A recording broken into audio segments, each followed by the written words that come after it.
жалпы үлүштүк менчик боюнча кандай тартипте бөлүштүрүлөт же кандай пайдаланылат? Биз жалпысынан билишибиз керек.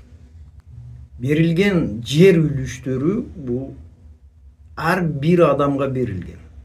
Кыргыз Республикасы тарабынан, ошондуктан ал атасыныкы же апасыныкы же агасыныкы эмес. Анын ал жерде эмгеги жок. Бул мамлекет тарабынан ар бир атуулга берилген жер үлүш. Көпчүлүк учурда жер үлүштү бир китеп кылып, мисалы 5 гектар жерди, 10 гектар жерди бир эле китеп кылып жасап, анын ичине ошол туугандарын, балдарын, жакындарын жазып коюшкан. Демек, алар ар биринин үлүшү бар деген сөз. Ошол китепте жазылган адамдын ар биринин үлүшү бар. Демек, ошол жалпы жазылган, китепте жазылган адамдын ошол жерде үлүшү бар, жана анын макулдугу менен гана иштетилет, сатылат дегенди түшүндүрөт. Бизде көпчүлүк учурларда ошол адамдар ата-энеси сатып жиберген же туугандары сатып жиберишкен бир-эки адам, калгандарынын үлүшүн эске албастан эле, макулдугу жок эле. Мындай келишимдердин бардыгы жараксыз.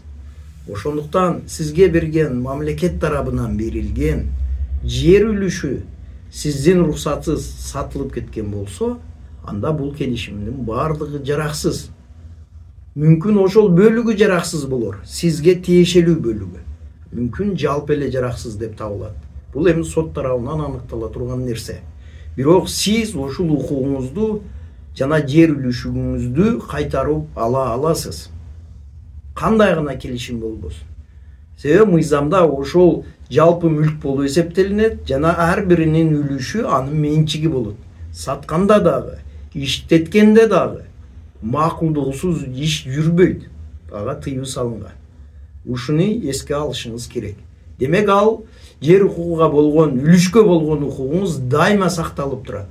Бүгүнкү күндө дагы. Эгерде сиз бүгүнкү күнү билип атсаңыз, ошол үлүшүңүз сиздин макулдугуңузсуз сатылып кеткендигин, анда сиз бул үлүштү кайтарып алсаңыз болот.